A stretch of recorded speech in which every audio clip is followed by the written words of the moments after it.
പ്രിയപ്പെട്ട നാട്ടുകാരെ,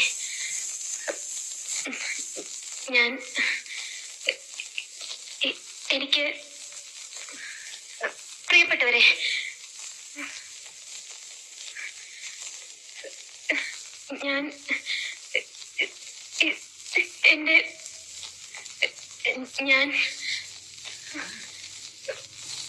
എനിക്ക്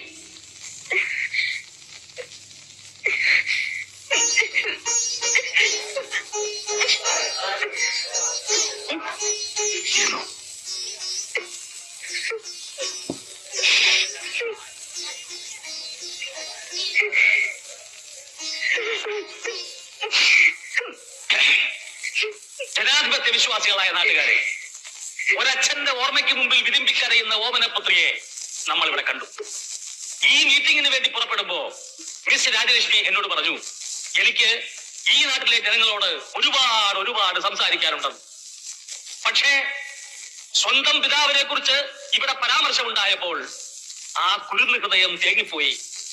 അല്ലെങ്കിൽ തന്നെ ഈ നാടിന്റെ ആശയും ആവേശവുമായിരുന്ന മാധവ മാഷെ കുറിച്ച് ഓർക്കുമ്പോൾ ഏത് ഹൃദയമാണ് തേങ്ങിപ്പോകാത്തത്? ഈ നാട്ടിലെ ഓരോ മണൽത്തരിക്കും മാധവൻ മാസ്റ്ററെ അറിയാം. സ്വന്തം മകളെ തന്നേക്കാൾ വലിയ ബഹുജന നേതാവാക്കി മാറ്റുക എന്നുള്ളത് അദ്ദേഹത്തിന്റെ അന്തിമ അഭിലാഷമായിരുന്നു. ആ മഹൽ വ്യക്തിയുടെ ആഗ്രഹം സഫലീകരിക്കുക എന്നുള്ളത് നമ്മുടെ ഓരോരുത്തരുടെയും ബാധ്യതയാണ്. അതുകൊണ്ട് സത്യത്തിന്റെയും നീതിയുടെയും ചിഹ്നമായ ത്രാസടയാളത്തിൽ വോട്ടുകൾ രേഖപ്പെടുത്തി ഈ രാജലക്ഷ്മിയെ രാജ്യത്തിന്റെ മഹാലക്ഷ്മിയാക്കി മാറ്റുവാൻ ഞാൻ നിങ്ങളോട് അപേക്ഷിക്കുകയാണ്.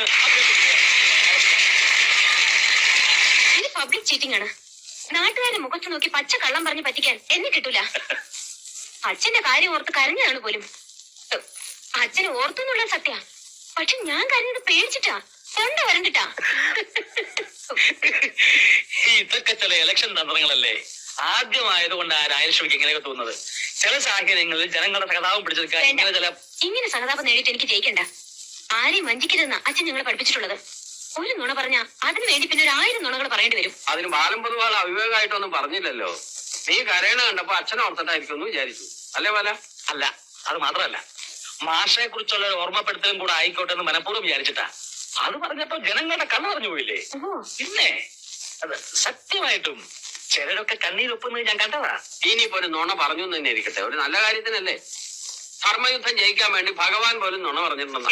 മതി, ജനങ്ങളെ പറ്റിക്കാൻ ഭഗവാനെ കൂടി പാർട്ടി ചേർക്കണ്ട.